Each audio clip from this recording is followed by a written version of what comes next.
할렐루야. 오늘도 주의 전을 찾으신 여러분 모두를 진심으로 환영합니다. 그리고 모든 좋은 것에 부족함이 없게 하시는 하나님의 은혜가 여러분의 삶 가운데 함께 하시기를 축복합니다. 지난주에는 순교자들의 삶과 신앙에 대해서 말씀을 드렸는데 오늘은 고난이라는 주제로 말씀을 드리려고 합니다. 설교 주제를 잘못 잡았는지 고난 주제 설교 준비해놓고 어제 갑자기 몸이 아파가지고 밤새도록 막 삭신이 다 아파서 내일 가서 설교하겠나 싶을 정도로 아픈데 그래도 또 눈이 떠지고 그랬습니다. 고난 주제 앞으로 좀 덜 하려고 웃자고 하는 얘기고요. 고난은 힘듭니다. 피하고 싶습니다. 그러나 누구도 모든 고난을 다 피하고 살 수는 없습니다. 그렇다고 대책 없이 당하고만 있을 수도 없습니다. 할 수만 있으면 피해야 하고 피할 수 없으면 극복해야 되고 어떻게든 고난을 축복의 통로로 바꾸어 가야 할 것입니다. 고난 때문에 약해지는 사람들이 있습니다. 고난 때문에 독해지는 사람, 또 악해지는 사람들도 있습니다. 반대로 고난 때문에 강해지는 사람들도 있습니다. 고난 때문에 성숙해지는 사람, 겸손해지고 거룩해지고 의로워지고 이런 사람들도 있습니다.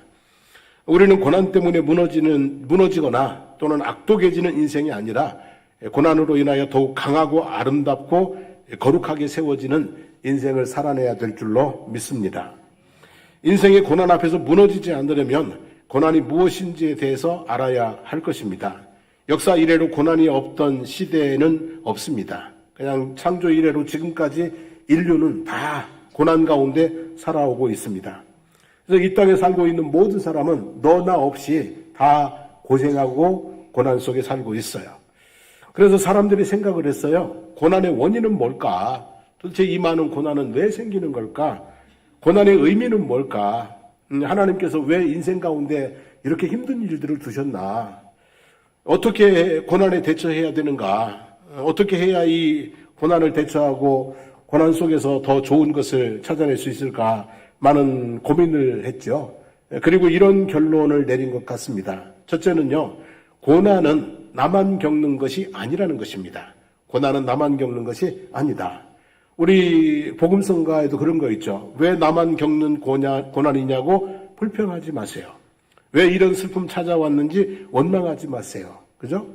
고난과 슬픔은 나만 겪는 것이 아니라는 것이죠. 모든 사람들, 아니 모든 피조물들이 다 겪는다는 것입니다. 22절에 보면 피조물이 다 이제까지 함께 탄식하며 함께 고통을 겪고 있는 것을 우리가 아느니라고 했습니다. 사람만이 아니라 모든 피조물들이 고난을 겪으면서 살아가고 있다는 얘기예요. 언젠가 제가 좀 많이 힘들 때 큰 나무를 보면서 이렇게 얘기를 했어요. 큰 나무를 보면서 걔가 듣건지 안 듣건지 그냥 제가 나무야 너는 좋겠다. 너는 먹고 살 걱정이 없어서 좋겠다 그랬어요.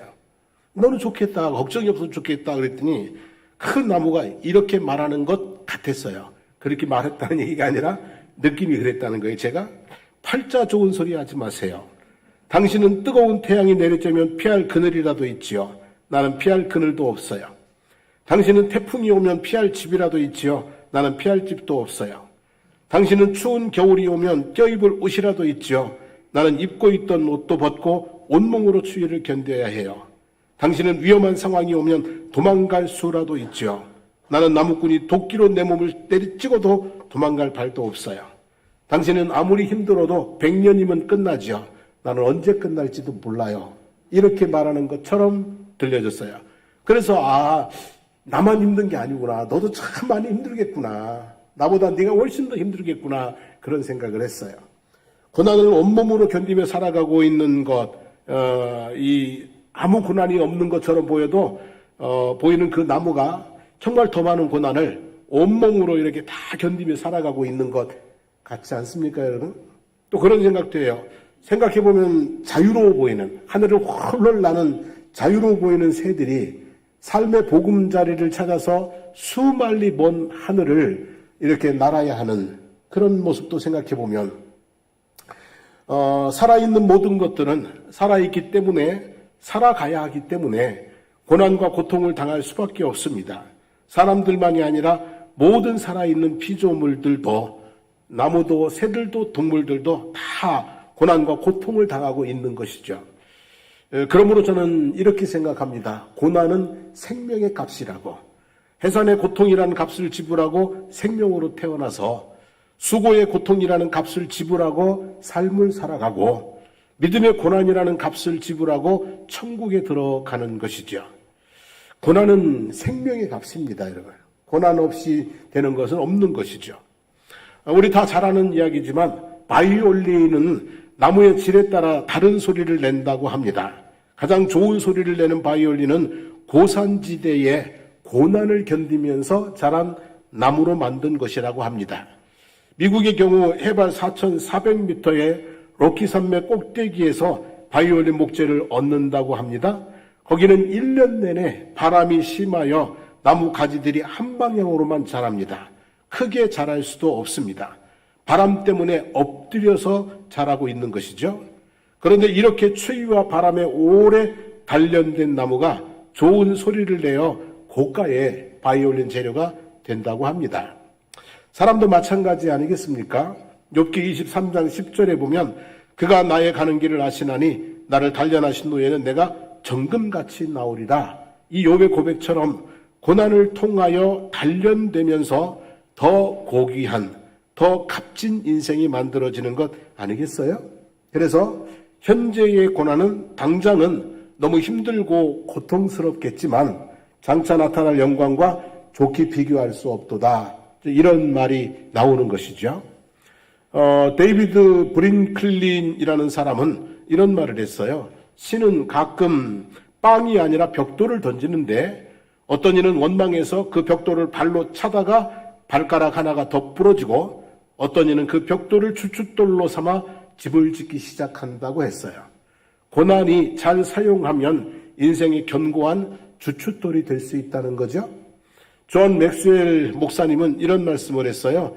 당신이 역경 때문에 쓴 마음을 품지 않으면 역경은 당신을 더 나은 사람으로 만들 수 있다. 역경은 지혜와 성숙을 주기 때문이라고 했습니다. 고난이 우리를 더욱 뭐하게 만든다고요? 좋은 방향으로 성숙하게 세워줄 수 있다는 얘기죠. 그러므로 왜 나만 겪는 고난이냐고 원망만 하지 마시고 기도하시면서 감당해 보려고 몸부림치시고 그러면서 더욱 나은 인격과 믿음의 사람으로 성숙해지셔서 고난 속에 숨겨진 축복을 발견하고 누리시게 되기를 축원합니다. 두 번째로요, 고난은 죄의 결과다라는 생각이 있습니다. 고난은 무엇의 결과라고요? 죄의 결과다라는 생각이 있어요. 이것은 성경뿐만 아니라 하나님을 믿지 않는 사람들의 생각 속에도 깊이 자리 잡고 있는 개념입니다. 하나님을 믿지 않는 사람들도 힘들고 어려운 일이 지속되면 내가 무슨 죄가 많아서 이렇게 고생을 하냐고, 내가 무슨 죄가 많아서 나를 이렇게 힘들게 하냐고 이런 탄식들 하는 거 들어보셨죠? 그죠? 그냥 죄가 많아서 고난을 당한다 이런 생각이 사람들 생각엔 다 있는 거예요. 창세기 3장은 인간의 타락 이야기입니다. 인생의 고난에 대한 최초의 신학적인 성찰이라고 할 수 있습니다. 아담과 하와가 하나님의 명령을 어기고 선악을 알게 하는 나무의 실과를 먹었어요. 그 결과 여자에게는 해산하는 고통이 크게 더해졌고 남자에게는 평생 동안 가시덤불과 엉겅퀴가 무성한 땅을 일구며 이마에 땀을 흘려야 먹을 것을 얻는 수고가 더해졌습니다. 하나님의 명령을 거역한 죄 때문에 고통과 고난이 크게 더해졌다는 말씀입니다. 사무엘하 11장에 보면 다윗이 자기의 충신 우리아의 아내를 취하여 간음죄를 짓고 그리고 그녀가 잉태된 사실을 숨기려고 하다가 마음대로 되지 않으니까 우리아를 전쟁에 내보내서 전사를 가장한 살인죄까지 저지르게 됐습니다. 자, 다윗이 무슨 죄를 졌다고요? 죄를 졌습니다. 간음죄, 살인죄까지 졌습니다. 그리고 이어지는 말씀이 사무엘하 12장에는 다윗이 밧세바를 통해서 낳은 아들이 일주일 만에 죽는 이야기가 나옵니다. 13장에는 다윗의 자식들 가운데서 이복 오빠인 암논이 이복 누이인 다말을 강간하고 그 일로 다말의 친오빠인 압살롬이 암논을 죽이는 이야기가 나옵니다. 15장에는 아들인 압살롬이 아버지인 다윗에게 반역을 일으켜 아들을 피해 맨발로 눈물을 흘리며 황급하게 도망가는 이야기. 16장에는 압살롬이 왕궁 옥상에 장막을 치고 온 이스라엘의 백성들이 보는 앞에서 아버지 다윗의 후궁들을 겁탈하는 이야기.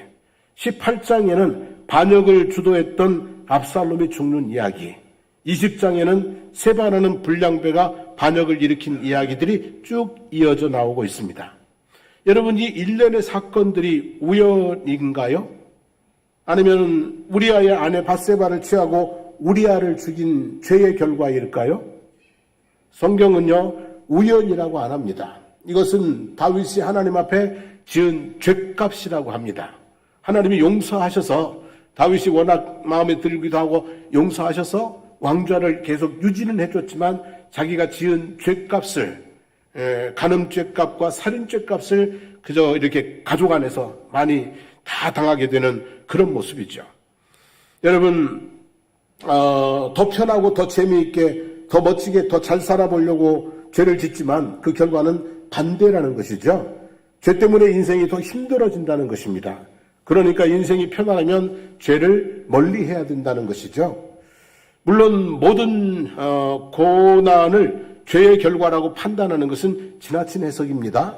하지만 고난을 당하면서도 내게 죄가 있지 않은가 하고 돌아보지 않으면 그건 교만한 거예요. 내가 많은 고난을 당하면서도 내가 뭔가 잘못한 것이 있지 않은가 돌아보지 않는 것은 교만한 것이고요. 자기 죄를 깨닫고도 돌이키지 못하는 것은 이건 미련한 거예요. 그러니까 고난의 때는 자기를 돌아봐야 돼요. 내가 뭔 잘못이 있을까? 하나님 앞에, 사람들 앞에 돌아봐야 되고, 깨달아지는 것이 있으면 어떻게 해야 돼요? 회개하고 돌이켜야 되고 그런다는 말씀이죠. 자, 이사야서 1장 3절부터 6절 말씀인데요. 아주 미련한 이스라엘 백성들의 이야기가 기록이 되어 있습니다. 한번 같이 읽어볼까요? 소는 그 임자를 알고 나귀는 그 주인의 구유를 알건만은 이스라엘은 알지 못하고 나의 백성은 깨닫지 못하는도다. 슬프다 범죄한 나라요 허물진 백성이요 행악의 종자요 행위가 부패한 자식이로다. 그들이 여호와를 버리며 이스라엘의 거룩하신 일을 만홀히 여겨 멀리하고 물러갔도다. 너희가 어찌하여 매를 더 맞으려고 패역을 거듭하느냐? 온 머리는 병들었고 온 마음은 피곤하였으며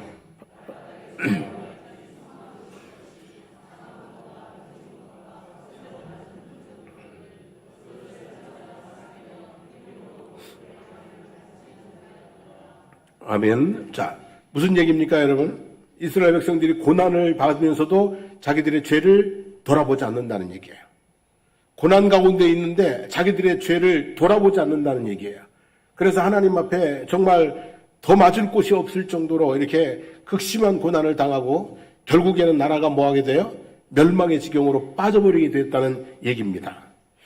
여러분, 혹 우리가 우리의 죄를 돌아보지 않아서 이렇게 되면 얼마나 아프겠어요? 얼마나 불쌍합니까? 얼마나 답답합니까? 그러니까 우리에게 고난이 다가올 때 혹 죄가 없는가 돌아보는 것은 더 많은 고난을 당하지 않기 위한 지혜로운 삶의 태도라고 믿습니다. 그리고요, 죄를 지어도 고난이 없다면 사람은 더 깊은 죄의 수렁으로 빠져 들어가다가 결국은 멸망으로 끝나버릴 것입니다. 따라서 하나님은 사랑하는 자들이 죄를 지을 때 좀 민첩하게 반응하십니다. 고난과 고통을 통해서 죄에서 돌이키게 하는 거죠. 그래서 시편 119편 71절에 보면 고난당하는 것이 내게 유익이라.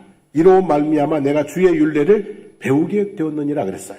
고난당할 때 어떻게 했다는 얘기예요?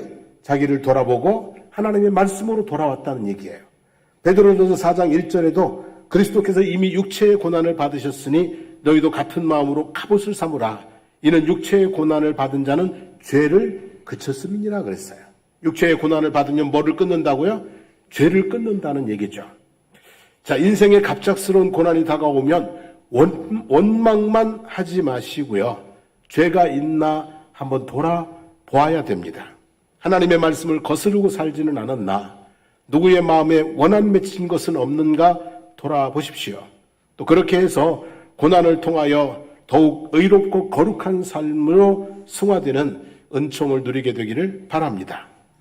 세 번째는요, 의인의 고난도 있다, 이런 거예요. 고난인데 의인, 아무 잘못도 없지만 의인도 고난을 당할 수 있다. 제가 이렇게 한번 생각해 보세요. 이 조직 폭력배들, 아무래도 불의한 자들, 이들이 운영하는 회사가 있어요. 이런 사람들이 운영하는 회사가 있는데, 회사의 이익을 위해서 불법과 폭력을 아무런 꺼리낌 없이 행하는 사람들이에요. 그런데 그들 가운데 정당한 방법으로 회사를 운영해야 한다는 철학을 갖고 행동하는 사람이 있다고 합시다. 회사 생활이 편하겠어요? 안 편하겠어요? 편하겠어요? 안 편하겠어요? 회사 생활이 힘들겠어요? 안 힘들겠어요? 힘들죠. 왜? 그런 소굴 속에서 정당하게 바르게 사는 것 자체가 뭐 하는 거예요? 이건 고난의 행군이거든요. 바르게 살려고 하는 만큼 힘들어지는 거예요. 자, 이건 이런 거죠. 죄악된 세상에서 의롭게 사는 것은 힘든 것입니다.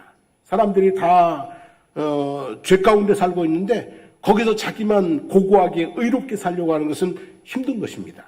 그래서 의인은요, 인생의 고난 위에 신념으로 인한 고난까지 겪어야 되는 거예요. 그래서 의인은 고난이 많다 그러는 거예요. 의인은 고난이 많다.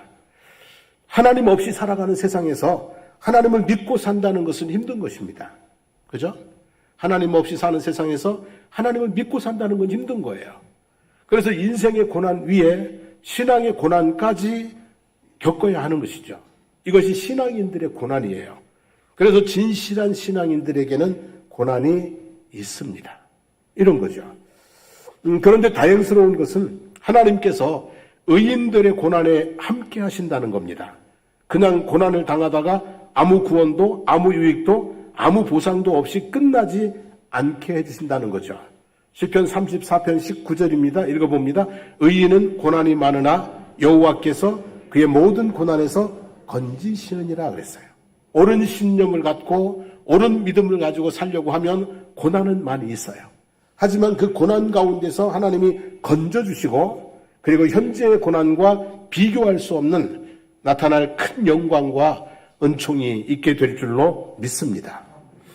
그 다음에 이제 고난은 지금의 고난은 장차 큰 영광으로 가는 길이다라는 거죠. 18절 말씀입니다. 생각하건대 현재의 고난은 장차 우리에게 나타날 영광과 좋게 비교할 수 없도다 그랬어요. 자, 바울 사도가 당하는 현재의 고난이 있어요. 이게 바울 사도가 한 표현이니까 바울 사도가 당하는 현재의 고난이 있어요. 바울은 어떤 고난을 얼마나 당했을까? 한번 고린도후서 11장 23절부터 바울 본인이 이렇게 자기가 서술해 놓은 내용이에요. 세번역 성경으로 기록을 해놨는데요. 한번 같이 읽어볼까요?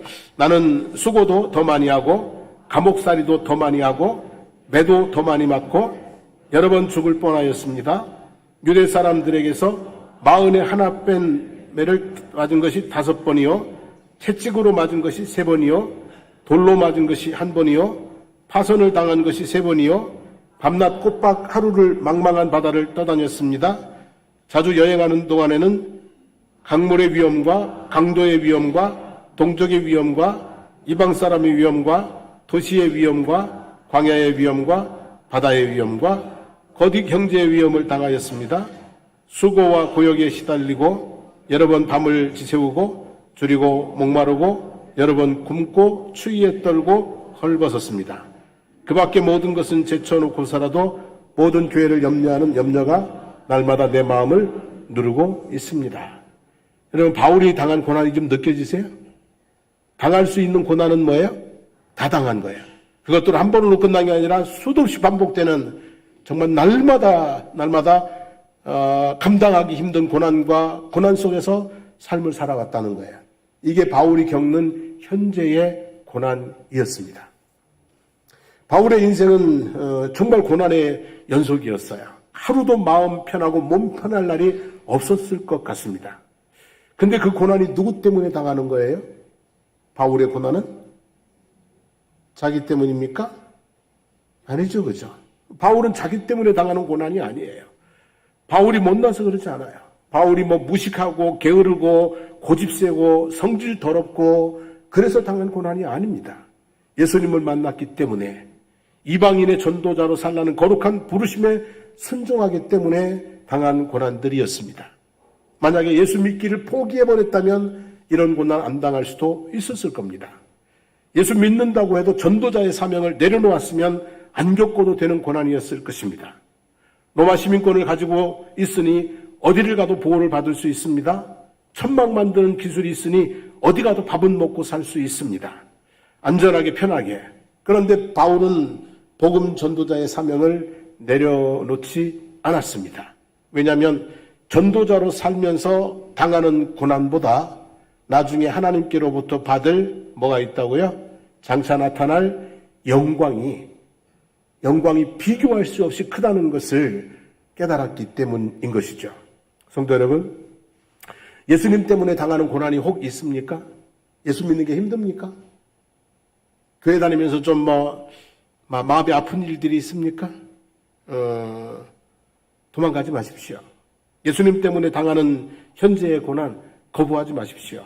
왜냐하면 그 현재의 고난보다 장차 나타날 영광이 비교할 수 없이 뭐하다고요? 크기 때문인 것입니다. 현재의 고난을 땅에 심은 한 알의 씨앗이라면 나타날 영광은 그 나무에서 거두는 풍성한 열매일 것입니다. 우리가 오늘 하나님 앞에 현재의 고난을 씨앗으로 심는 거예요. 그럼 이것이 나중에 뭐예요? 풍성한 결실로 멋지게 나타나게 될 줄로 믿습니다.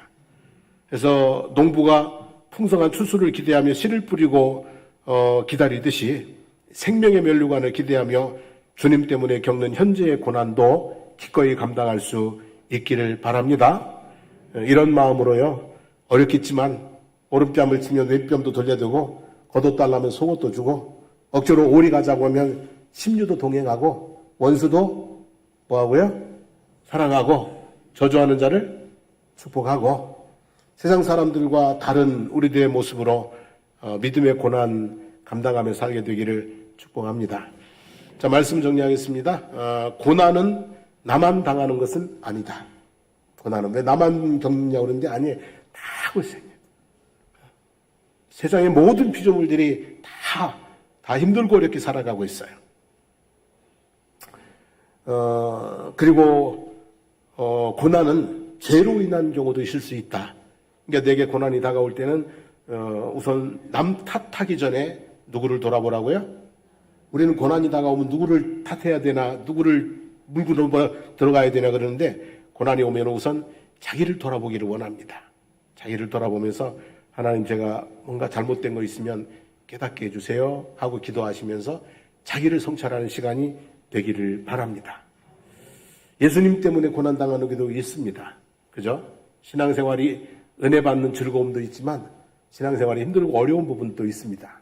하지만 그 믿음의 고난이 장차 나타날 영광의 면류관이 되어질 줄로 믿습니다. 결론은요, 아무튼 이런들 저런들 현재의 고난은요, 어떤 고난이든지 현재의 고난은 장차 나타날 영광과 비교할 수 있다 없다? 없다. 현재의 고난은 영광을 위한 행진이다. 이렇게 우리가 마음을 딱 잡으시고 잘 승리하고 나가기를 축원합니다. 우리 함께 찬양하고 기도하겠습니다.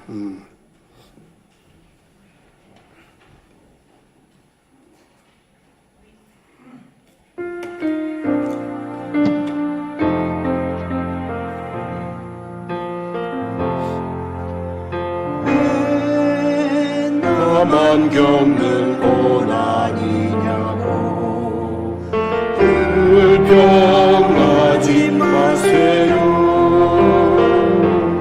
고난의 뒤편에 있는 주님 주고 미리 보면서 감사하세요. 어려운 일이 힘든 지금 이 순간에도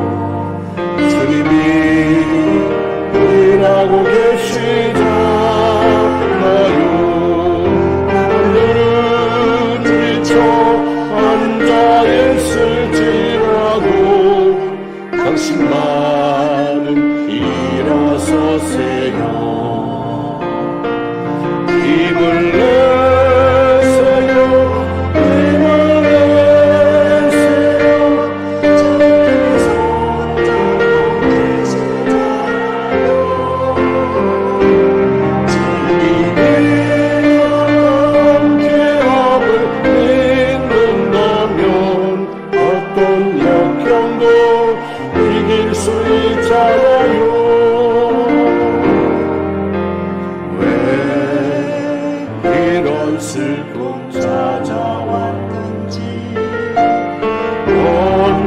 원망하지 마세요.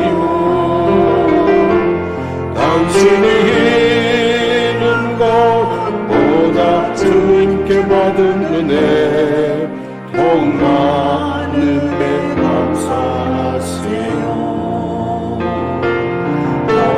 견디기 힘든 지금 이 순간에도 주님이 일하고 계시잖아요. 남들은 지쳐 앉아 있을지라도 당신만 일어서세요. 힘을 내세요. 힘을 내세요. 주님이 손잡고 계시잖아요. 주님이랑 함께 함을 믿는다면 건 역경도 이길 수 있잖아요. 힘을 내세요. 힘을 내세요. 힘을 내세요. 주님이 손잡고 계시잖아요. 주님이 나와 함께함을 믿는다면 어떤 역경도 이길 수 있잖아요.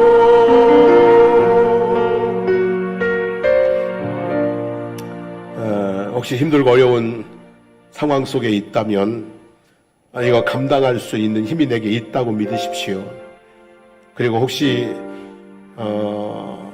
죄 때문은 아닌가 한번 겸손히 돌아보는 시간도 되기를 바라고요.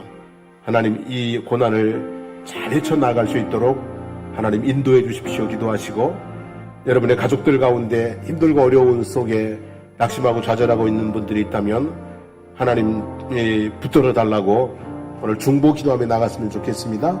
우리 한번 주여 부르고 기도하겠습니다. 주여, 살아계신 우리 하나님 아버지, 인생의 고난들이 참 많이 있습니다. 하나님 아버지, 파도가 밀려오듯이 크고 작은 고난들이, 크고 작은 아버지 하나님 어려움들이, 크고 작은 부담스러운 일들이 우리의 삶에 이렇게 저렇게 밀려오고 있습니다. 하나님 아버지, 우리가 아무 일도 없는 편안한 삶만을 꿈꾸지 않게 도와주시고 때로 힘들고 어려운 일을 만날 때 하나님 아버지 주님께서 감당치 못할 시험을 허락하지 않으셨다고 또 아버지 하나님 피할 길도 열어주신다고 믿음을 가지고 살게 도와주시기를 원합니다. 이 현재의 고난이 장차 나타날 영광과 좋게 비교할 수 없다는 것을 아버지 하나님 우리가 알고 현재의 고난을 잘 감당하고 아버지 정말 아버지 하나님 축복의 통로로 만들어갈 수 있는 지혜로움과 담대함과 아버지 하나님 인내와 그리고 아버지 하나님의 끈기가 저희들에게 있게 해주시기를 주님 간절히 간구드리옵나이다. 하나님 아버지, 우리 함께 사는 아버지 가족들 가운데, 하나님 아버지 우리의 자녀들 가운데 하나님 아버지 힘들고 어렵게 아버지 삶을 열어가고 있는 이들이 있습니다. 하나님 아버지 그들을 붙들어 주시기를 주님 원합니다. 힘들게 가정을 세워나가는 이들을 붙들어 주셔서 하나님 아버지 잘 감당하고 아버지 행복한 가정을 세울 수 있게 도와주옵소서. 힘들게 인생을 열어가는 우리 아버지 자녀들을 붙들어 주셔서 아버지 정말로 인생의 아버지 아름다운 결실을 빛을 보고 살아갈 수 있도록 하나님 도와주시기를 간절히 간구드립니다. 하나님 아버지 현재의 고난을 잘 감당하고 멋지게 아버지 하나님의 미래를 준비해 나가고 세워나가는 저희들 되게 도와주시옵소서. 살아계신 하나님 아버지 도우소서. 주님 아버지 도와주시옵소서. 아버지 의인에게는 고난이 많으나 하나님께서 저를 구원하신다고 했습니다. 아버지 우리가 믿음의 고난도 받지만 하나님께서 장차 생명의 멸도관으로 갚아주신다고 했습니다. 하나님 아버지 우리가 이 모든 것을 하나님 아버지 잘 깨달아 알아서 온전히 믿음으로 나아갈 수 있도록 축복해 주시기를 주님 원합니다. 하나님 아버지 함께해 주시옵소서.